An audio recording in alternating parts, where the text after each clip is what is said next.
You know those Instagram perfect sauna photos that look amazing, but once you sit down, your head's cooking, your feet are freezing, and you're just gasping for air? Yeah? Well, today we're going to be roasting and going through some of those. I'm Anton, a Finnish-born sauna expert, and I've helped thousands of people build and fix their saunas. In this video, I'll show you 5 real layouts people have actually made. I'll be brutally honest about what's wrong with them, and then I'll explain how to make each one of these into something that would maybe actually pass in Finland. Just maybe. If you recognize your own sauna from here, I still love you, but I love a good löyly more. So let's fix this. The rules I'm judging by. Before we begin, there's 3 simple rules. First, get your body into that hot zone. Heat always stratifies, and you want your whole body from your feet to head into the upper part of the room where the hottest air lives, and it's also the most even there. Secondly, keep a small löyly pocket above your head, not a whole cathedral. Roughly around 40 to 48 inches from the top bench to the ceiling is what you want to aim for. Less air to heat and more even climate. And lastly, ventilation. This is something that I will not mention with every sauna, since it's basically the same idea on every layout. So I'm going to assume that it's done correctly. And if you're wondering how it should be done, I recommend checking out this video on how to ventilate your sauna. So let's keep these in mind as we go. First up, we have the classic dentist waiting room sauna. So this is that classic small commercial sauna you'll see in most gyms, for example, or any public places, I would say. So what's wrong with this sauna? Well, there's only one level of benches. So your feet are gonna be right here on the floor and will be way below the main hot zone, what is near the ceiling. And secondly, the huge empty space above your head. You're heating the air, you're never actually sitting in here. So you can see right here, you're gonna be sitting here. Let's make a red person here, like, boom, you're enjoying the sauna. Well, let's make a sad face, not enjoying the sauna. Then you're sitting here and your head might be somewhere here, but then all of that hot air is gonna be up here and no one's there.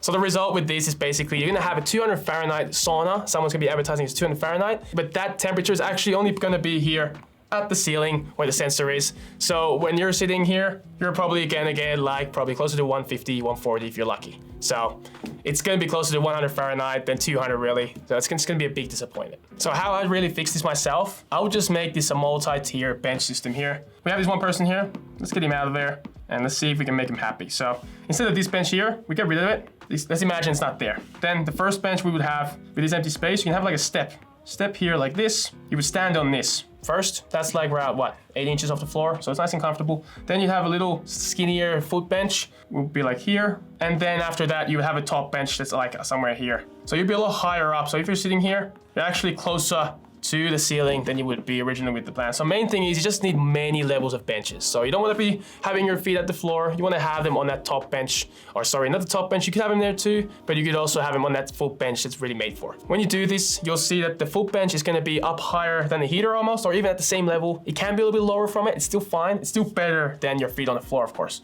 So here you can see top level's here and your foot bench is also here. So you're perfect. The distance you want to have usually from the ceiling to the top bench, this amount here, you want to have that around 40 to 48 inches. That's usually optimal, depending on how tall you are. Of course, if you're taller, then you want to have a larger distance. Somewhere there, because you don't want to have too much space above your head, because that's where all the hottest air is going to be, and you want to be kind of in that little pocket there. So here we see, it's actually the same footprint sauna, same heater, same location for the heater, but now you're actually sitting above the heater where the löyly actually is. Next up, we have the barrel of disappointment. So here, of course, barrel saunas, they look cute on Instagram, don't get me wrong. But in practice, like I've said many times, most of them are physics compromises. So what's really wrong with this setup? Well, firstly, like we just went before, the problem with the last one was with your feet on the floor. Well, it's the same thing with barrels 99% of the time. So here, you're gonna be sitting down, enjoying your löyly, if you're gonna get it. No, I'm just kidding. You'll get some löyly. Anyway, then your feet are just gonna be here on the floor, below the heater. You see here, heater's not even on the floor. Your feet are gonna be below it. So that's something you always want to avoid with any sauna, and the barrel shape just makes it tricky to get above the heater. And also what happens is just the barrel shape creates a löyly pocket right at the arch above where anyone can sit. So that'll be like somewhere here, maybe even a little bit higher. Somewhere there will be the main hottest heat, and you'll be sitting down here. You don't like that. So what that again means that you'll easily read 190 Fahrenheit somewhere up there on the thermometer, but experience a lukewarm bath that you're sitting in. And like even with most barrels, it's physically impossible to ever get your feet literally above the stones. The diameter isn't just big enough. So how would I fix it realistically? Well, first, I would raise the benches as much as the barrel allows. So even getting around 8 inches higher off the floor is gonna be already moving your body into a better temperature zone. So even if you get this bench here up like somewhere here, would be a lot better already, because then your feet, could you make a little platform here for the foot, or you could just hang in, just make a little platform there, and your feet would be already somewhere here, rather than down here on the floor. That's already better. Of course, it's still not optimal, but I mean, we're just trying to work out the best out of a bad situation. The real way to make any barrel sauna good, honestly, is to start with a larger diameter barrel. So bigger circle means more vertical room inside. So you can then place the benches up higher, closer to where the hot air actually is. So if this is a lot bigger, the curvature also won't be as aggressive, because every barrel is a circle, of course. So when you go with a bigger barrel, that bend will just get a lot less sharp in a way. So you can get up there more, you can have a couple tiers there, you can have a separate foot bench, and it's just a lot more comfortable in general. So with a small barrel, you can make it less bad by just lifting the benches a little bit. To make it truly good, you have to change the whole geometry. And what that means is basically a fatter barrel. I do want to mention though that a sauna is still better than no sauna at all. So don't get me wrong. Next up, we have the pretty but a little choking bench. This sauna actually looks nice. Long bench, consistent wood, good ceiling height. From a Finnish perspective, it's almost there. But there's a little problem with this one that I want to mention: the bench gaps. The bench gaps are really tight on the surface to sit on, and the front fascia boards are really tight and continuous. So air struggles to move under and through those benches. So like you see here, these benches are actually pretty tiny. It's usually okay to have those tiny gaps on the top bench, but if you also have these fascia boards, that will definitely limit a lot of the airflow. And with this sauna, you'll see that the ventilation will definitely struggle, just because, of course, the more open the space is, the easier the air goes through. And also one more thing, of course, you can see that this whole kind of sauna is made on a platform. So you see the heater here actually is under the floor, or this kind of platform. It's not under the floor, of course, but yeah, under this platform. So this sauna is already raised up completely, which is okay. It's okay. But as long as you do have a little bit of gap, the air can go through. So yeah, in a design like this, your exhaust should actually lay low below the benches as well. And if the air can't get there, your temperatures stratify more and the cabin dries slower. But I do want to say that the bench layout and the design, the whole sauna, looks great. So how would I fix this sauna? Well, just open up the bench surface a little bit. So what that basically means is just widen these gaps on the top slats and these fascia boards just a tiny bit so the air can flow a little bit better. So here you could do like, I would say a little bit less than a ½ inch more. Of course, you don't want to get a big gap there so you're getting in your balls stuck in there or something.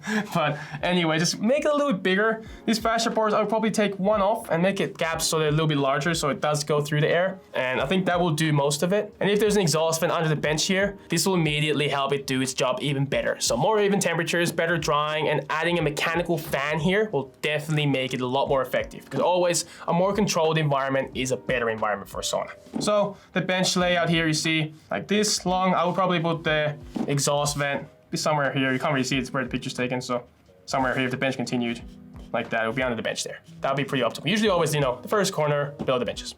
You can see more about that in how the ventilation video, like I mentioned. So this one doesn't need actually a complete rebuild. It just needs to breathe a little bit more. So otherwise, it was a pretty nice layout. Then next up, we have the neck burner corner. So this is a classic hotel sauna special. So what's wrong here? The heater, firstly, is mounted so high that it can reach the moon. So it should be a lot lower. The stones are nearly shoulder height while your feet are down low. So your head and shoulders like the shampoo brand, are in a much hotter layer than your legs. And also you can see here that the benches are really narrow. It has a metal frame going around here, which is a bit odd, especially when you can see it. Metal contacts, they always get hot, so you don't want to end up burning yourself. And I mean, I've seen these metal conducts around in different saunas, mainly commercial saunas. It's okay. But when you have that, you usually have it like you see here under the benches where no one can really touch. So when you have it here exposed, that's always, you know, a big no-no in a way that you can accidentally grab that and burn yourself. Even though it's down low, it doesn't get that hot. In this case, I mean, it's below the heater. It won't be that hot. But when the heater is where it's supposed to be, so that's down lower, it will get hot. So avoid any metal in the sauna. So how would I fix this sauna? Oh, you probably know already, it's simple. Just drop the heater down so the top of the stone sits just below the top level bench. And by top level bench, sorry, I mean the foot bench. So just to make it clear. That alone dramatically improves how even your body feels when the heater's down lower. Usually remember though that you want to have around 4 inches at least off the floor minimum per manufacturer's recommendation, but that depends on the heater specifically, but usually it's somewhere around there, so just make sure to check. And then like I said, you want to cover these metal legs at least a little bit higher up here. These back ones are fine like that. Of course, they don't look the nicest, but it's fine. These metal ones here, just get rid of those or change them into, or put like a wood covering on it, so it's fine. You just don't want to burn yourself. So just, you know, don't make sure to not use any metal where you can touch it accidentally. So basically the same room exactly, just a little bit different heater location. And now the heat wraps around you instead of slapping you in your face.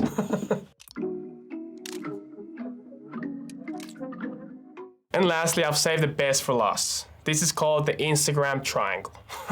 This is probably the most beautiful sauna layout in this lineup, but it's also the least fixable, so you can't really do anything about this. Imagine this, a full glass triangle, snow view, a tiny stove, amazing photo, but then it looks like this, it looks great, but it's a very difficult sauna to fix and to get a great experience out of.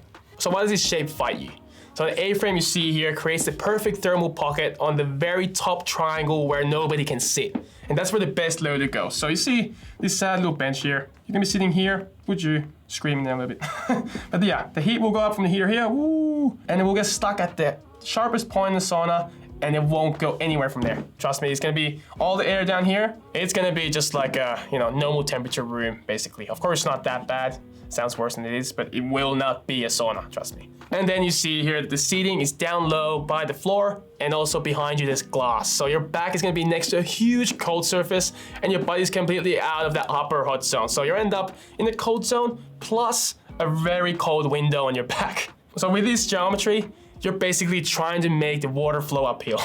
Some fuckers are always trying to ice skate uphill. But what's realistically possible in this situation? Well, you can tweak a little bit of details, but you can't make this shape behave like a good Finnish sauna.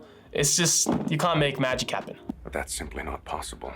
Why isn't it possible? It's just not. Why not, you The honest fix with this is to just remove the triangle shape altogether from the hot room. And you can do that, for example, you can build like an inner roof if you want to keep it on the outside, but the inside, just make it flat here.